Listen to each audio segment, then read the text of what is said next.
slavery was on the rise. In 1619, slaves were brought over from Africa, and the act of slavery continued through the 17th and 18th. In 1793, the invention of the cotton gin solidified the central importance of slavery to the South's economy. Established in the early 1800s, the Underground Railroad became an important resource for slaves. It was a network of meeting places, secret routes, passageways, and safe houses used by runaway slaves that were trying to escape to the northern states and Canada. Helping slaves in their escape was a system of abolitionists determined to free as many slaves as they possibly could, even though such actions were illegal in state laws in the United States Constitution.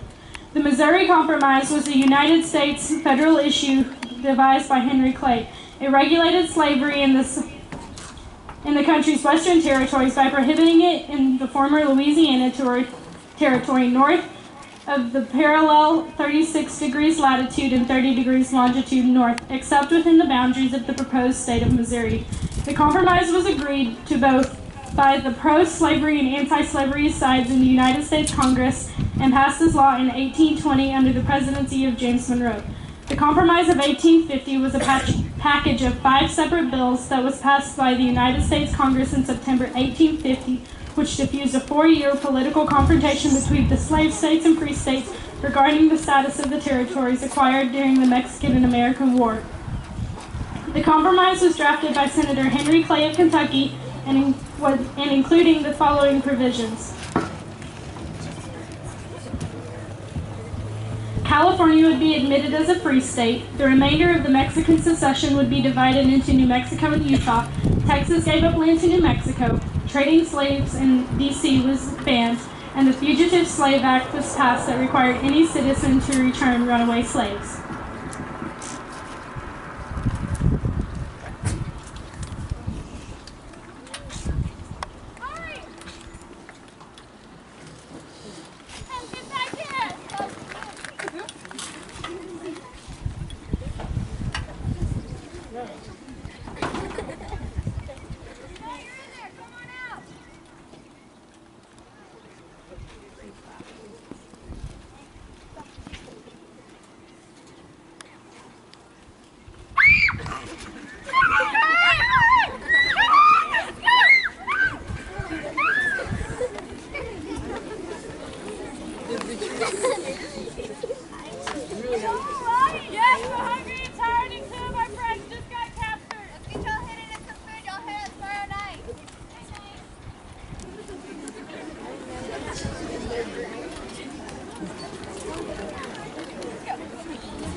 In 1846, Dred Scott, a slave, sued in a Missouri court for his freedom from his master.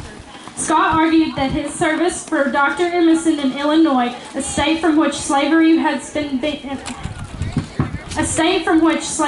been excluded by the Missouri Compromise, made him a free man. Eventually, the case reached the Supreme Court, made of 9 judges who interpreted the Constitution in regards to cases like this.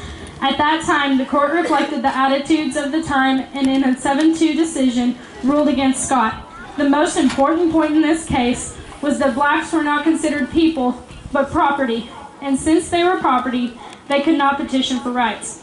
Chief Justice Taney wrote that it was too clear to dispute and that enslaved African race was not intended by the men who signed the Declaration of Independence in 1776 to be included as citizens of the nation they sought to establish.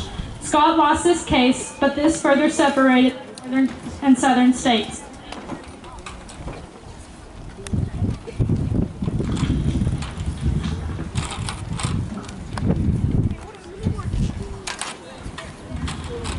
When South Carolina seceded from the Union on December 20th, 1860, General Robert Anderson of the Union Army and his force of 85 soldiers were positioned at Fort Sumter in Charleston Harbor, South Carolina.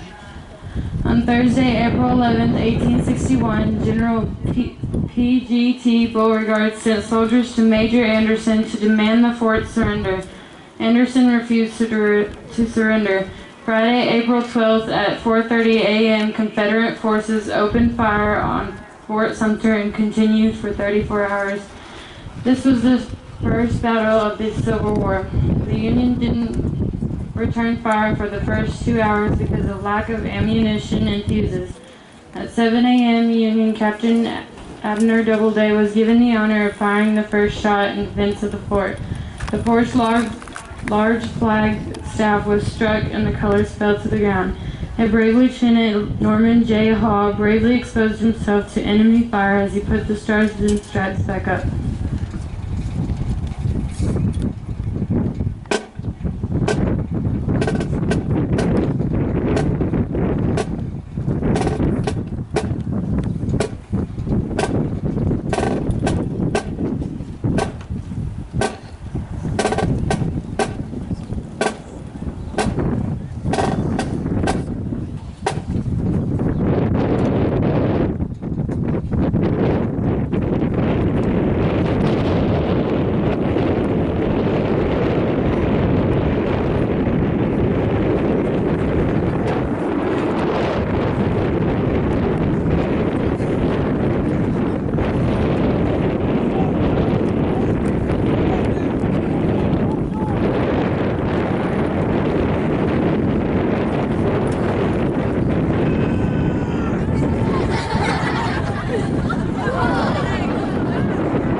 Saturday, April 13th, Anderson surrendered the fort. In the Battle of Fort Sumter, there were no casualties from either side. On Sunday, April 14th, Anderson and his men performed a 100-gun salute before they were evacuated from the fort. They marched out, carrying out the tattered banner, and boarded Union ships outside the harbor. They were greeted as heroes on their return to the North.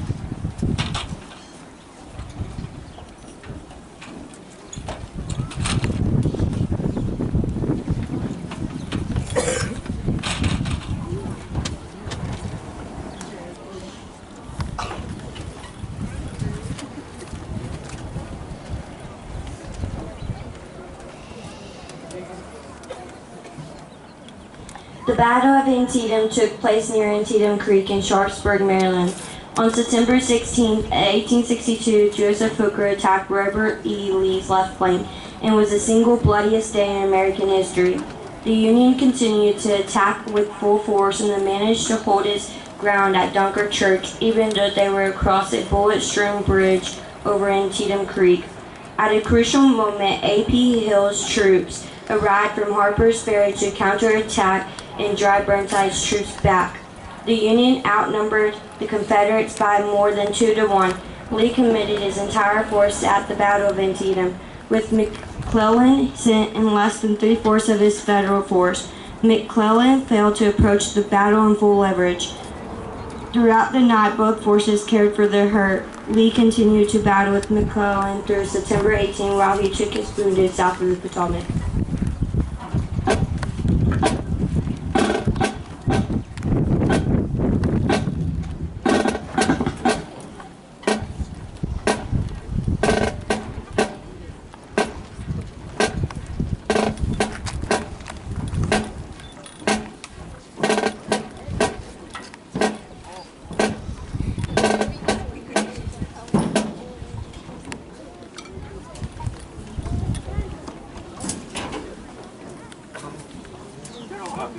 Get back! Get back!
No, sorry.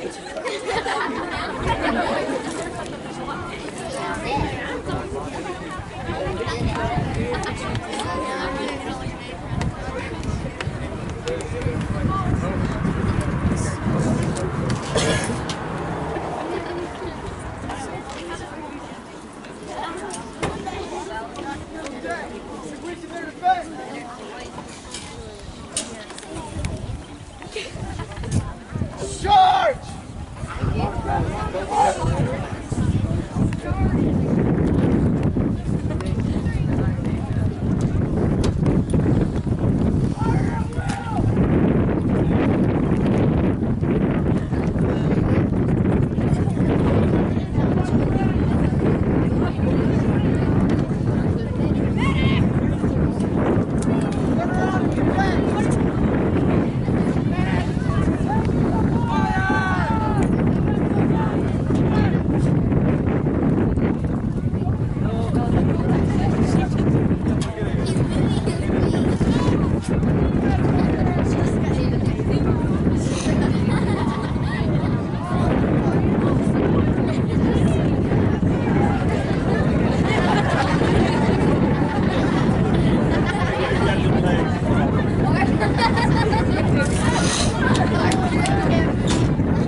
McClellan didn't pursue the Confederate army even though Lincoln wanted him to.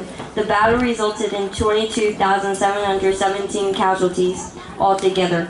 The battle ended by a draw. Lincoln and the Union Army claimed the victory in order to issue the Emancipation Proclamation.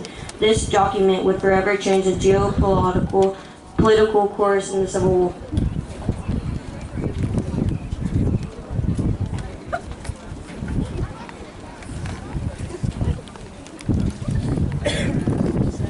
That on the first day of January, in the year of our Lord, 1863, all persons held as slaves within any state or designated part of a state, the people whereof shall then be in rebellion against the United States, shall be thenceforward and forever free, and the executive government of the United States, including the military and naval authority thereof, will recognize and maintain the freedom of such persons, and will do no act or acts to repress such persons, or any of them, in any efforts they make for their actual freedom.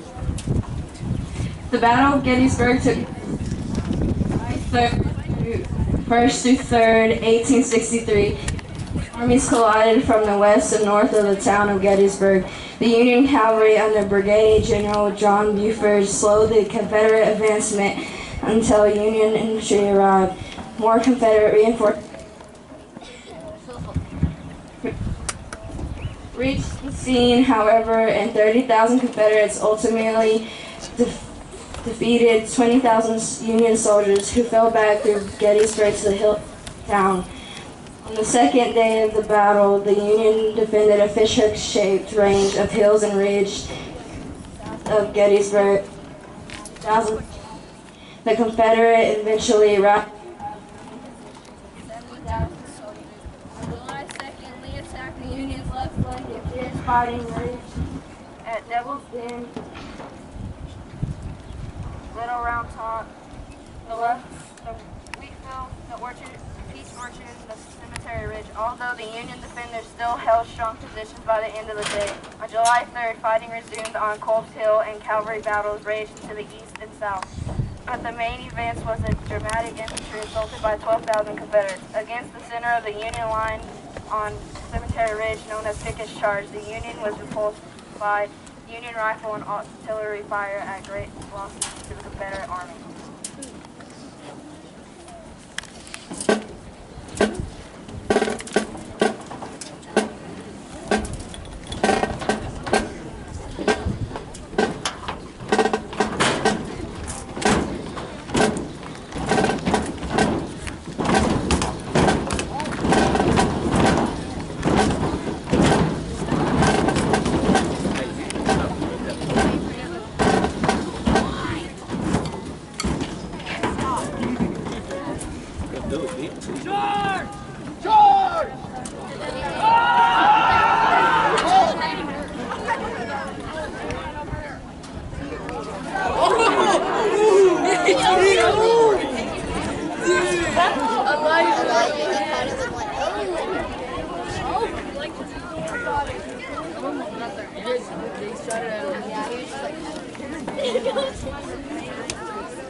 Yes, sir!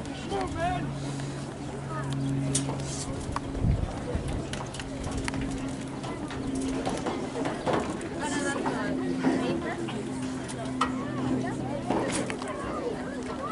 Attack! Charge!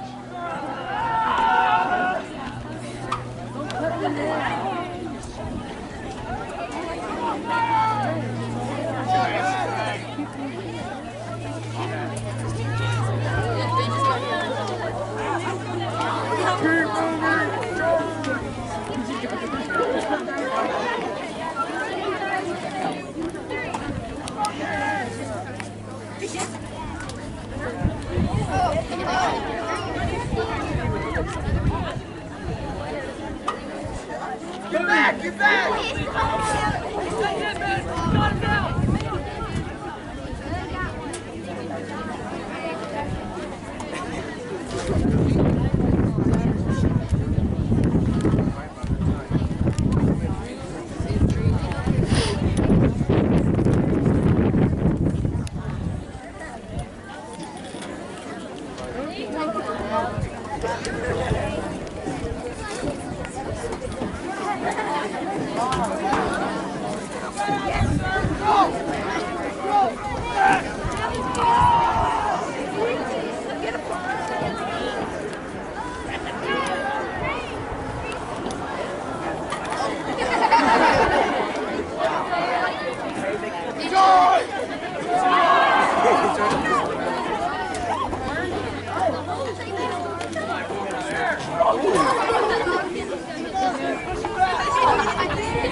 He was forced to lead his armies on a torturous retreat back to Virginia. As many as 51 soldiers from both armies were killed, wounded, captured, or missing. The battle involved the largest number of casualties of the entire war and often described as the war's major turning point. 4 months later, on November 19, 1836, in a ceremony dedicating a cemetery to honor the Union soldiers and redefine the purpose of the war, Abraham Lincoln issued the Gettysburg Address. 7 years ago, our fathers brought forth in this continent a new nation, conceived in liberty and dedicated to the proposition that all men are created equal. Now we are engaged in a great civil war, testing whether that nation or any nation so conceived and so dedicated can long endure. We are met in a great battlefield of that war. We have come to dedicate a portion of that field as a final resting place for those who here gave their lives that that nation might live. It is altogether fitting and proper that we should do this. But in a larger sense, we cannot dedicate, we cannot consecrate, we cannot hallow this ground. The brave men, living and dead, who struggled here have consecrated it, far above our poor power to add or detract. The world will little note nor long remember what we say here, but it can never forget what they did here. It is for us in living rather to be dedicated here to the unfinished work which they who fought here have thus far so nobly advanced. It is rather for us to be here dedicated to the great task remaining before us, that from these honored dead we take increased devotion to that cause for which they gave the last full measure of devotion, that we here highly resolve that these dead shall not have died in vain, that this nation, under God, shall have a new birth of freedom, and that government of the people, by the people, and for the people shall not perish from the earth.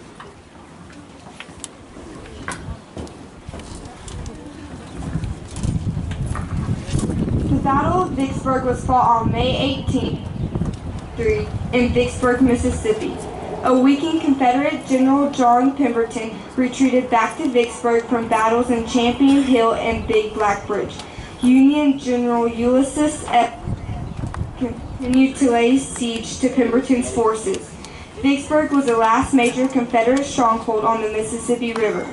Capturing Vicksburg was key in the Anaconda Plan. The Anaconda Plan was designed to encircle the South, creating an image of a long snake or anaconda. After piloting a surprise landing below Vicksburg at Bruinsburg, Mississippi, Grant's forces pushed further inland, decreasing the threat of Joseph E. Johnston's forces near Jackson, Mississippi. With Pemberton's 33,000 forces and Grant's 77,000 forces, the Confederates were heavily outnumbered.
Battle, Pemberton's forces surrendered to Grant's army after 47 days of fire, resulting in a Union victory. The battle ended on July 4, 1863. The total casualties were 37,402. The Union now gained all of the Mississippi River, cutting off the only Confederate trade route left in the South. The Confederacy now had little to no chance of winning.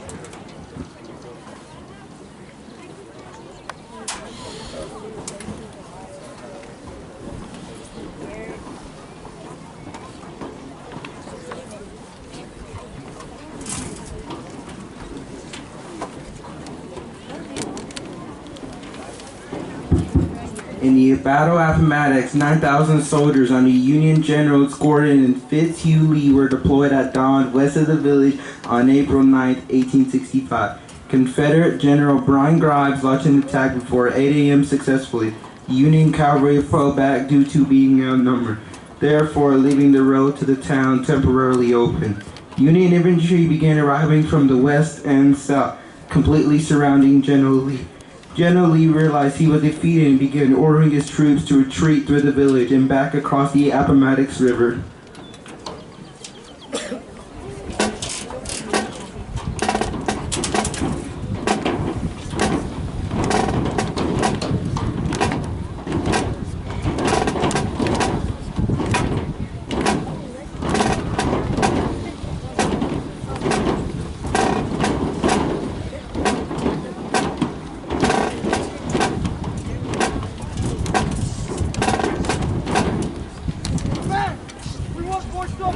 We're about to win this war!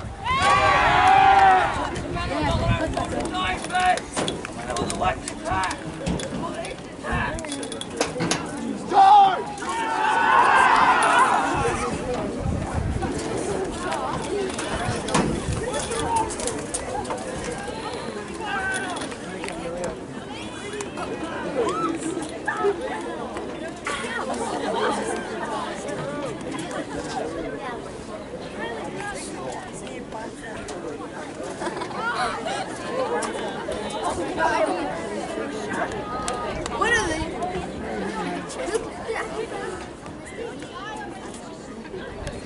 Oh.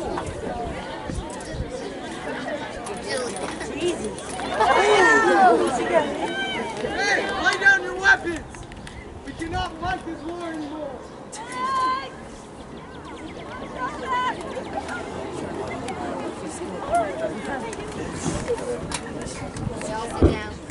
Small pockets of resistance continued until flags of truce were sent out from the Confederate lines between 10 and 11 a.m. Rather than destroy his army and sacrifice the lives of his soldiers to no purpose, Lee surrendered his army. In the battle, 700 lives were lost from both sides. Although not the end of the war, the surrender of Lee's army set the stage for its conclusion. The last battle of the Civil War was fought at Palmito Ranch, Texas on May 13, 1865. Although a formal treaty was never signed by the combatants, the submission of the Confederacy armies ended the war and began the long, difficult road to reunification. On April 18, 1865, John Wilkes Booth, a famous actor and Confederate sympathizer, fatally shot President Abraham Lincoln at a play at Ford's Theater in Washington, D.C. Originally, Booth had planned on kidnapping Lincoln on March 20, 1865, but Lincoln did not show up to the place where Booth and 6 others waited. In a desperate attempt to save the Confederacy, Booth snuck into the theater to Lincoln's private box and shot him. Booth jumped onto the stage, broke his leg, and ran from the theater. The next morning at 7:22 a.m., Abraham Lincoln was pronounced dead. One of the largest manhunts in the history of the United States began for John Wilkes Booth. On April 26, Union troops surrounded a farmhouse where Booth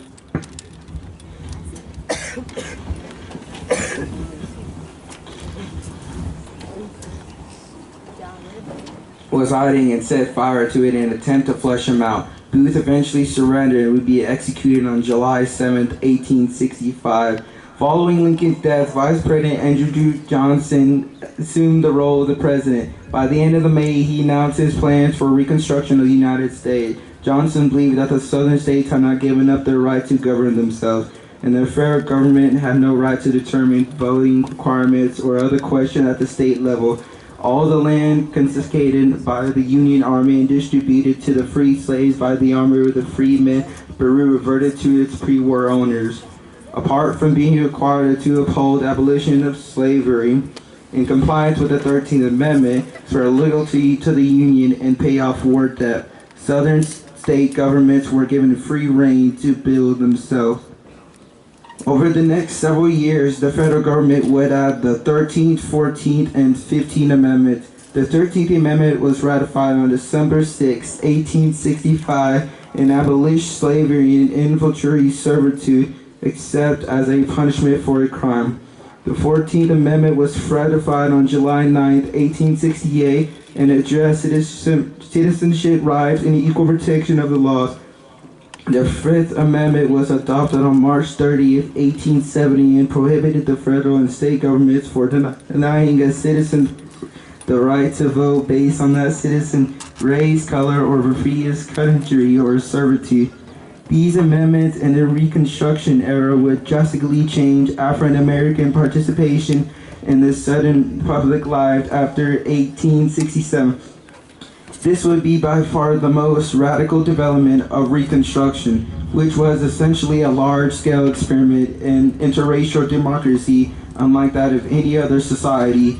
Following the abolition of slavery, blacks won election to the Southern state governments and even to the U.S. Congress during this period. Among the other achievements of Reconstruction were the South's first state-funded public school system, more equitable taxation legislation,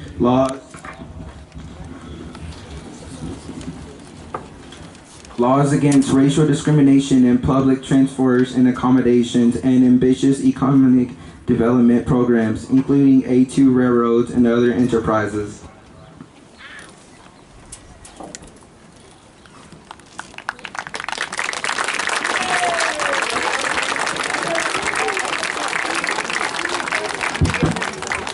Thank y'all for coming. We hope you enjoyed it. And I'd like to give a big hand to our 8th graders because they've worked really hard on this.